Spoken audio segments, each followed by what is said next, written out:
Both print and electronic media పాత్రికేయ మిత్రులందరికీ నా హృదయపూర్వక ధన్యవాదాలు. వారు ప్రెస్ మీట్ను కూడా కాసేపు ఆపి నాకు ఇచ్చినటువంటి సురేష్ గారికి, నాకు ఈ హెల్ప్ చేసినటువంటి సతీష్ గారికి, నాయకులు లక్ష్మణ్ గారికి, మీ అందరికీ నా నమస్కారాలు. మిత్రులారా, ముందుగా ఎన్నో ఏళ్లుగా ఎదురు చూస్తున్నటువంటి ప్రభుత్వ అవార్డులు, నంది అవార్డులు, ఇవాళ తెలంగాణలో గద్దర్ ప్రజాయుద్ధం ఒక గద్దర్ అవార్డుల పేరిట సీఎం రేవంత్ రెడ్డి గారి గవర్నమెంట్ ప్రకటించడం మామూలు ఆనందం కాదు, వెరీ వెరీ హ్యాపీ. అంటే ఇండస్ట్రీ యొక్క ఉనికిని గుర్తించి గౌరవించినందుకు సీఎం రేవంత్ రెడ్డి గారికి, వారి టీంకి నా నమస్కారాలు. అలాగే జాతీయ అవార్డు గ్రహీతలకి, పైడి సురేష్ గారు, జయరాజ్ గారి అవార్డులకి, కాంతారా గారి అవార్డుకి, అవార్డు గ్రహీతలందరూ కూడా ధన్యవాదాలు చెప్తున్నా. తెలంగాణ ప్రభుత్వం ఏ విధంగా అయితే గద్దర్ అవార్డులు ప్రకటించిందో, అలాగే ఎన్నో ఏళ్లుగా ఎదురు చూస్తున్నటువంటి నంది అవార్డులను కూడా మన చంద్రబాబు నాయుడు గారు అక్కడ ప్రకటించాలని నేను మనస్ఫూర్తిగా విజ్ఞప్తి చేస్తున్నా. ఇక ముఖ్యంగా నేను మీ పాత్రికేయ మిత్రులందరినీ ఎందుకు విజ్ఞప్తి చేశానంటే, రీసెంట్గా ఇండస్ట్రీ మొత్తం పర్సంటేజ్ కావాలని maximum above 80%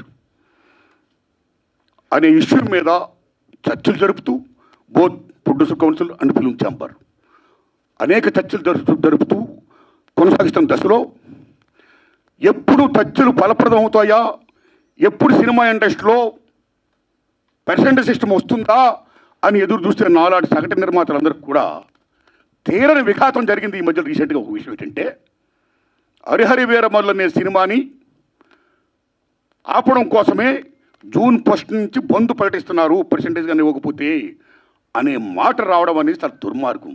it's a trash. అది ఉత్తిది, అది కరెక్ట్ కాదు. అందులో కుట్ర ఉంది, ఆ కుట్రదారులు ఎవరు తెలుసుకోవాలి అని స్వయంగా పవన్ కళ్యాణ్ గారు ఆఫీస్ నుంచి రావడం అనేది, స్వయంగా సినిమాటోగ్రఫీ మంత్రి దుర్గేష్ గారు మాట్లాడడం అనేది కరెక్ట్ కాదు. ఎందుకంటే మిత్రులారా, ప్రొడ్యూసర్ కౌన్సిల్ కానీ, ఫిల్మ్ ఛాంబర్ కానీ, అది సినిమా పరిశ్రమ పాలనా సంస్థలు, ఆ రెండు సంస్థలు కూడా బంద్ ప్రకటిస్తామని ఇప్పుడు చెప్పలా. డిసిషన్స్ ఆర్ గోయింగ్ ఆన్ అని చెప్పారు వాళ్ళు.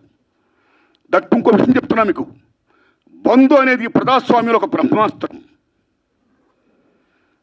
ఎవరైనా బంద్ ప్రకటించే ముందు సినిమా ఇండస్ట్రీలో అకార్డింగ్ టు నామ్స్ 3 వారాల ముందుగా తెలియపరచాలి. ఇదిగో పలానా ఇష్యూ మీద మేము ఫైట్ చేస్తున్నాం, అది ఇంకా కొలిక్కి రాలేదు కాబట్టి మేము బంద్ ప్రకటించబోతున్నాం అనే విషయాన్ని నిర్మాతలకు 3 వారాల ముందు తెలియపరచాలి. This is norms, it's a preamble. 3 వారాల ముందు తెలియపరిస్తే రిలీజ్ డేట్ ఎవరు తెచ్చుకున్నారో, మేము రిలీజ్ డేట్ ఇచ్చుకున్నామండి, ఇంకో 2 వారాలు మేము రిలీజ్ చేస్తున్నామండి అని ప్రిపేర్ అయిన నిర్మాతలను ఇబ్బంది పెట్టకుండా ఉండడం కోసమే 3 వారాల ముందు తెలియపరచాలి according to norms. So June 1 bandh ప్రకటిస్తే, ఒకవేళ జూన్ 12 అంటే 2 వారాలు కూడా కాదు కదా, ఏ రకంగా మీకు హరిహర వీరమల్లుకి అది వర్తింపు చేస్తుందండి? అది కరెక్ట్ కాదు. పవన్ కళ్యాణ్ గారి మీద ఎవరైనా కుట్ర పంటారు. తెలుగు చలనచిత్ర పరిశ్రమలో విశ్వవిఖ్యాత నట సార్వభౌమ ఎన్టీ రామారావు గారు, భారతదేశంలో ఎన్టీఆర్ మన తెలుగు జాతిని ఖ్యాతిని చేసిన మహనీయుడు. As a politician, as a CM, like this anything else. ఎంత గర్విస్తామో. తర్వాత మళ్ళీ మంచి గొప్ప పేరు తెచ్చుకొని ఈవేళ ఒక జనసేన పార్టీ పెట్టి ఈవేళ డిప్యూటీ సీఎం అయ్యారంటే వీఆర్ ప్రౌడ్ ఆఫ్ ఇట్. మన తెలుగు చిత్ర పరిశ్రమ మొత్తం అంతా గర్విస్తున్నది. Hats off to Pawan Kalyan garu. Chandrababu Naidu గారికి సెల్యూట్. మేము పవన్ కళ్యాణ్ గారిని ఏ రకంగా దుర్మానం కాం, కానీ పవన్ కళ్యాణ్ గారు ఆఫీస్ ఆ రకంగా కరెక్ట్ కాదు రావడం. ఓకే, వచ్చిందనుకోండి, ఇష్యూ వస్తే మహాత్మా గాంధీ ఏమన్నాడు, ప్రపంచ యుద్ధాలను కూడా చర్చల ద్వారా ఆపొచ్చన్నాడు ఆయన. ఒక సీఎం, ఒక డిప్యూటీ సీఎంగా మీరు అక్కడ సీఎం చంద్రబాబు నాయుడు గారితో మాట్లాడి హరిహర వీరమల్లు అనే టాపిక్ మీరు ఎత్తకుండా, ఓకే మీ ఇండస్ట్రీ కష్టాల్లో ఉన్నప్పుడు రండి, మన సిట్టింగ్ చేసుకుందాం రండి, మాట్లాడుకుందాం రండి అని చెప్పుంటే ఒక పెద్ద రోల్ ప్లే చేసి ఉంటే, ఒక చలనచిత్ర పరిశ్రమ బిడ్డగా మిమ్మల్ని మేము ఎంత గౌరవించేవాళ్ళం సార్. ఎంత బాగుండేది సార్, ఎంత బాగుంటుంది సార్. ఆ పని చేయండి సార్ పవన్ కళ్యాణ్ గారు. ఎందుకంటే పర్సంటేజ్ సిస్టమ్ వల్ల ఇండస్ట్రీ ఇవాళ చాలా మేలు జరుగుతుందండి. పర్సంటేజ్ సిస్టమ్ లేకపోవడం వల్ల ఇండస్ట్రీ సగటు నిర్మాత మొత్తం కొలాప్స్ అయిపోతున్నాడండి ఇవాళ. మీరు నమ్మండి sir. Why? Because all malls, PVRs మొత్తం ఇలాంటివన్నీ వచ్చేసిన తర్వాత సింగిల్ థియేటర్స్ ఇవాళ ఉనికి లేకుండా పోతుందండి. తెలంగాణలో 500 ఉన్న సింగిల్ థియేటర్లు ఇవాళ 200 చిల్లరకు వచ్చేసాయి. ఆంధ్రప్రదేశ్ 500 పైన ఉన్న సింగిల్ థియేటర్ల 300 పైసలకు వచ్చాయి. సింగిల్ థియేటర్ లేకపోతే యొక్క ప్రేక్షకుల పరిస్థితి ఏమిటి? ఇవాళ మాల్స్లోని ఆటల్లోని ఇటువంటి చోకాటి థియేటర్స్లో రేట్స్ ఎంత ఉన్నాయి? ఇవాళ ఎంత పీపచ్చమైన రేట్స్. ఆడికి వెళ్ళి ఏదైనా పాప్కార్న్ తింటేనే 500 రూపాయల, డ్రింక్ 200 రూపాయల, టికెట్ మొత్తం 200, 300 ఇలాగ అనుకుంటే సగటు ప్రేక్షకుడు ఎక్కడ సినిమా చూడగలుగుతాడు? ఏ రకంగా వెళ్ళగలుగుతారు? ఇవాళ భారతదేశంలో సినిమా పరిశ్రమ అనేది సామాన్యుడికి వినోదం. అలాంటి వినోదాన్ని సగటు మనిషికి దూరం చేస్తుంది ఇవాళ బికాస్ ఆఫ్ దీస్ పాలసీస్. కాబట్టి సింగిల్ థియేటర్ని బతికించుకోవాలి, దానికి పర్సంటేజ్ సిస్టమ్ కావాలి. ఈ పర్సంటేజ్ సిస్టమ్ అనేది ఇప్పుడు నుంచి కాదండి. నేను ఎందుకు ప్రెస్ మీట్ పెట్టానంటే since 25 years the issue is going on. ఈ పర్సంటేజ్ కావాలని కోరిన వాళ్ళు మేము కూడా ఒకటి, నేను కూడా ఒకనండి. ఆ రోజుల్లో మీరు నమ్మని మిత్రుల కిఎల్ నాన్నగారు ఉన్నప్పుడే ప్రొడ్యూసర్ కౌన్సిల్ అధ్యక్షుడిగా మేము విజ్ఞప్తి చేశాం. కాలా సి కళ్యాణ్ గారు ఉన్నప్పుడు విజ్ఞప్తి చేశాం. కాలా కిరణ్ గారు ఉన్నప్పుడు విజ్ఞప్తి చేశాం. కాలా అలాంటి దశలో మీరు నమ్మండి, ఇదే ఫిలిం ఛాంబర్ ముందు టెంటలు వేశాం. అక్కడ ఓ సురేందర్ రెడ్డి గారు, ఓ నట్టి కుమార్ గారు, ఓ మోహన్ గారు, ఓ బెక్కం వేణుగోపాల్ గారు, నేను ఇంకా అనేక మందిని ఈ ఉద్యమాలు చేస్తున్నప్పుడు ఆదిశేషవరరావు గారు, తమ్మిడి భరద్వాజ్ గారు, కేఎస్ రామారావు గారు, చంద్రబాబు శ్రీనివాసరావు గారు, అచ్చిరెడ్డి గారు, కృష్ణారెడ్డి గారు పెద్ద మంది సంఘీభం ప్రకటించారు. ఎన్ని చేసినా ఏమీ కాల. వెళ్ళి స్వయంగా నేను వెళ్ళి రామారాయణ గారు రికార్డ్ చేశా. నారాయణ పర్సంటేజ్ సిస్టమ్ కావాలి, అది మంచిది. లీ సిస్టమ్ ఉండకూడదు, రెండల్ సిస్టమ్ ఉండకూడదు. నేను స్పీరియస్ పోతే మాట్లాడతాను. ఐఆమ్ విత్ దట్ మూమెంట్ అన్నాడు రామానాయుడు గారు. మహానుభావుడు కీర్చేసి అయ్యారు. అది ఇప్పుడు తత్తులు ఫలప్రదం కాల. ఆ తర్వాత అల్లు అరవింద్ గారిని రికార్డ్ చేశాం. నారాయణమూర్తి అందరం కలిసి చర్చించుకున్న విషయం మీద ఏది మంచిగా చేద్దామన్నాడు ఆయన. కానీ మంచి అనే పర్సంటేజ్ జరగల. మళ్ళీ సునీల్ నారాయణ గారిని రికార్డ్ చేశాం. అందరూ ఏం చెప్తా అదే మేము చేస్తామన్నాడు ఆయన. కానీ ఇది మంచి జరగల, పర్సెంటేజ్ సిస్టమ్ ఇంప్లిమెంట్ కాలా. దిల్ రాజు గారిని రికార్డ్ చేశాం. నిజంగా దిల్ రాజు గారు నేను పర్సెంటేజ్ సిస్టమ్కి యాక్సెప్ట్ అన్నాడు ఆయన ఆర్టిస్టులో. కానీ ఫలప్రదం కాలా. ఆ టైంలో అప్పుడు ఇండస్ట్రీ పెద్ద మహానుభావుడు మా గురువు దాసనాండారు ఇంట్లో మా గురువు గారు కేఎస్ రామారావు గారు, తమ్మిడి భరద్వాజ్ గారు, నేను, సి కళ్యాణ్ గారు అందరం మీట్ అయ్యాం. మీట్ అయిన తర్వాత VNR Nageswararao distributor from Telangana. Percentage system కావాలి, ఏ సిస్టమ్ కావాలి? ఆక్యుపేషన్ పర్సెంటేజ్ కావాలని కొందరు, 50-50 కావాలని కొందరు, ఇలా రకరకాల మాడుతున్నప్పుడు ఇది తప్పకుండా తేలుతాం. ముందు పర్సెంటేజ్ సిస్టమ్ పెట్టాలి, రెండు సిస్టమ్ ఉండకూడదు, లీ సిస్టమ్ ఎత్తేయాలి అనే దాన్ని ముందు మీరు తీసుకురండి అని మేము విజ్ఞప్తి చేస్తే మా గురువు దాసనాండు దాన్ని యాక్సెప్ట్ చేశారు, ముందు తీసుకుని వెళ్ళారు. కానీ ఫలప్రదం కాల, ఇంప్లిమెంట్ కాల. లేటర్ ఆఫ్ ఇండస్ట్రీ పెద్ద చిరంజీవి గారి దగ్గరికి వెళ్ళాం. ఇది ఇష్యూ మీద రైజ్ చేశాం, విజ్ఞప్తి చేశాం. టికెట్స్ రేస్ పెంచుద్దని చెప్పడం విషయంలో కానీ ఈ ఇష్యూలో కానీ ఆయన కృషి చేశాడు. మరీ ఫలప్రదం కాల.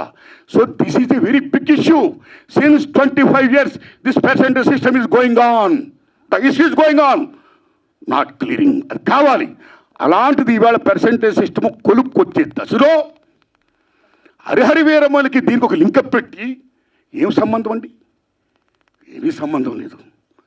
ఈ రకంగా దాన్ని ఇచ్చేస్తారని చెప్పి ఈ పర్సెంటేజ్ సిస్టమ్ అనే ఇష్యూని పక్క తోసేసేసి హరిహరి వీరమ్మను ఫోకస్ చేయడం అంటే ఎంత దూరం ఉండేది? అది కరెక్ట్ కాదండి. అందుకని నేను మనస్ఫూర్తిగా ఇది ఫీల్ అయ్యే నేను చెప్పడం కోసమే నేను విజ్ఞప్తి చెప్తూ పవన్ కళ్యాణ్ గారిని విజ్ఞప్తి చేస్తున్నా, నేను చంద్రబాబు నాయుడు గారిని విజ్ఞప్తి చేస్తున్నా, దుర్గేష్ గారిని విజ్ఞప్తి చేస్తున్నా. పవన్ కళ్యాణ్ గారు మాట చెప్పారు, ఇండస్ట్రీ వారు వచ్చి గవర్నమెంట్ ఏర్పడ్డ వెంటనే వచ్చి పలకరించవచ్చు కదా, మర్యాద పూర్వకంగా కలవచ్చు కదా అన్నారు. ఆయన శభాష్, కలవాలి రాజులు, మీరు కలుస్తాం. కానీ ఒక విజ్ఞప్తి చేస్తున్నాం. పూర్వకాలంలో రాజుల దగ్గరికి ఏదైనా ప్రజలకు సమస్య వచ్చినప్పుడు ధర్మగంట కొడితే లోపలికి వెళ్ళేవారు.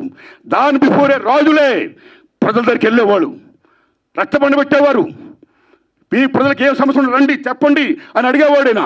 అక్కడక్కడిగా తీర్పులు చెప్పేవాడు, సాల్వ్ చేసేవారు, ప్రజలకు మేలు చేసేవాడైనా.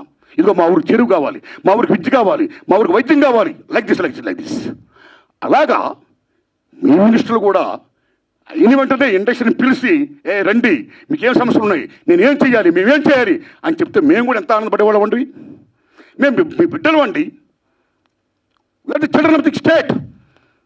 మేము మీకు ఓట్లు వేసిన వాళ్ళమి, మిమ్మల్ని లెక్కించిన వాళ్ళమి, మీ బిడ్డలు మేము. You must be respect the people the same time who must respect the government. It's vice versa. So my humble request, దయించి పర్సెంటేజ్ సిస్టమ్ పక్కకి పెట్టేయకుండా పర్సెంటేజ్ సిస్టమ్ అనేది మెయిన్ ఇష్యూ కాబట్టి. ఎందుకంటే ఆల్ మాల్స్ ఇవాళ ఆక్యుపై చేసి 50% దే ఆర్ టేకింగ్. కార్పొరేట్ సెటప్తో కూడుకొని ప్రైవేట్ సంస్థలు ఏమైతే ఉన్నాయో ఆ కార్పొరేట్స్ అందరూ కూడా వాళ్ళు they are getting 50%. But single థియేటర్కి ఏమైంది? సింగిల్ థియేటర్ అందరూ మనవాళ్ళు ఎక్కడవాళ్ళు, ఓ ఫ్యాషన్తో కట్టుకున్నవాళ్ళు, ఈ తల్లిని నమ్ముకున్నవాళ్ళు. సినిమా అంటేనే తల్లి తండ్రి నిర్మాత తీసేవాడు, చూసేవాడు, ప్రేక్షకుడు దేవుడు, ఇద్దరికి మధ్య సందారుగా చూపించే తల్లి సినిమా. సినిమా హాల్ ఓ దేవాలయం. ఆ దేవాలయాలు బాగుండాలి. ఇవాళ ఎన్ని దేవాలయాలు కళ్యాణ మంటపాలు అయిపోతున్నాయి, ఎన్ని దేవాలయాలు మూసిపడిపోతున్నాయి. Because this system. కాబట్టి మల్టిపుల్ నేషన్స్, ఈ ప్రైవేట్ కంపెనీస్, ఈ కార్పొరేట్స్ అందరూ వచ్చేసిన తర్వాత చిన్న చేపని పెద్ద చేప, చిన్నమాయని పెద్దమాయని పింగళ నాగేంద్ర గారు మాయాబజార్ చెప్పినట్టు ఈవేళ they are occupying they like octopus. కాబట్టి చిన్న నిర్మాతని బతికించుకోవాలి, సింగిల్ థియేటర్ని బతికించుకోవాలి. The same time percentage system ఉంటేనే ఇద్దరు బాగుంటారు. కాబట్టి ఈ దశలో పవన్ కళ్యాణ్ గారు నేను విజ్ఞప్తి చేస్తున్నా, పర్సంటేజ్ సిస్టమ్ ఉంచండి సార్, దాన్ని ఫుల్ఫిల్ చేయించండి సార్. అది ఎలా చేస్తే బాగుంటుందో ఆలోచించి దానికోసం మీటింగ్ పెట్టి సక్సెస్ చేయించండి సార్. ఈ దశలో producer council and film chamber నేను విజ్ఞప్తి చేస్తున్నాం.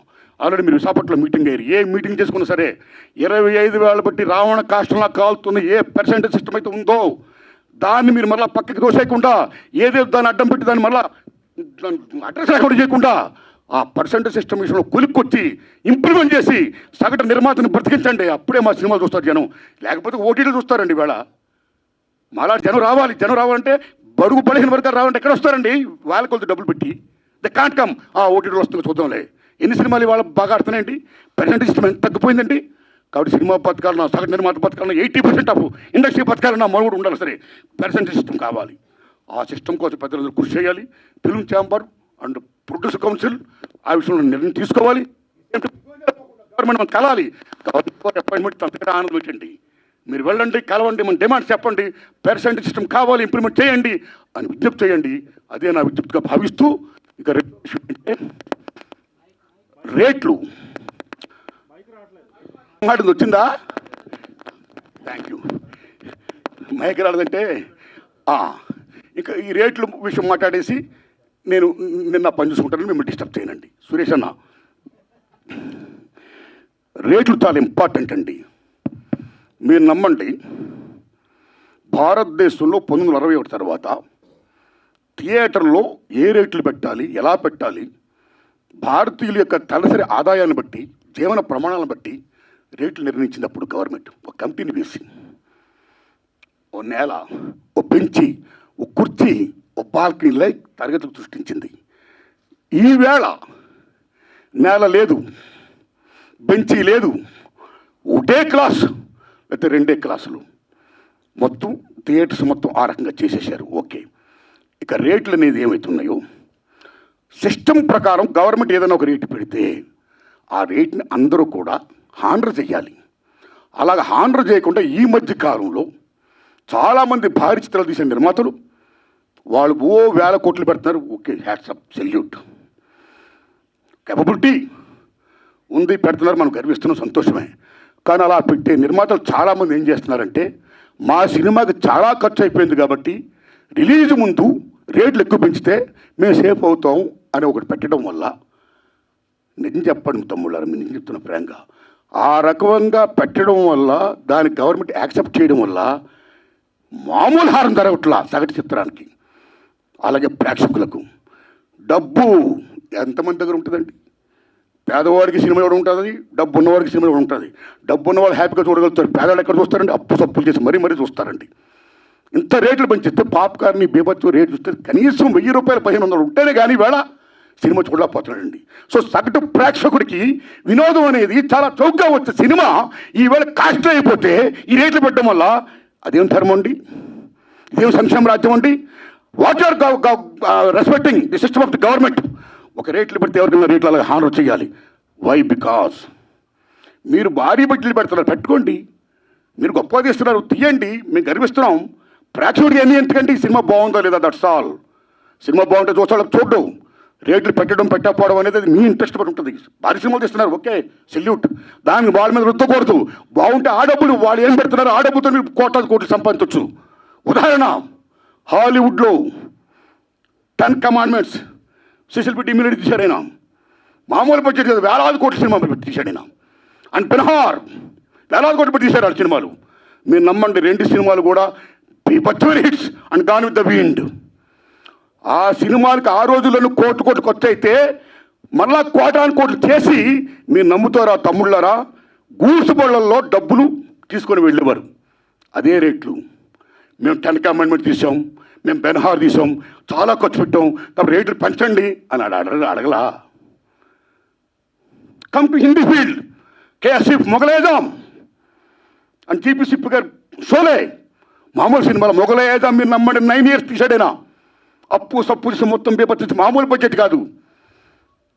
ఆ సినిమా రిలీజ్ అయ్యే ముందు నేను చాలా అప్పు సప్పులు అయిపోయాను, 9 years పట్టింది, చాలా కోట్లు పెట్టేశాను, నాకు రేట్లు పెంచండి అని కేఎస్ఎఫ్ గారు అడగలా. సిస్టమ్, ఈ రెస్పెక్టెడ్ సిస్టమ్. ఏం రేట్లు ఆ రేట్లో సినిమా రిలీజ్ చేశాడైనా. మీరు నమ్మండి, సినిమా బీభత్సమైన హిట్. నమ్ముతారా తమ్ముళ్ళరా? Ben Hur and 10 Commandments. గూడ్స్ బళ్ళల్లో డబ్బులు లాభాలు తీసుకొని వెళ్తే లారీల్లో లాభాలు తీసుకొని వెళ్ళాడు కేఎస్ఎఫ్ గారు. మొగలైజాం అంటే సినిమా బాగుంటే లాభాలు వస్తాయి, మీరు 2 కోట్లని పెట్టండి. So come to Telugu field. Lava Kusa Shankar Reddy garu తీశారు. 5 ఏళ్ళు పట్టింది, నాకు 5 ఏళ్ళు పట్టింది, నాకు చాలా ఖర్చు అయిపోయింది అని శంకర్ రెడ్డి రేట్లు పెంచుకొని అడగలా.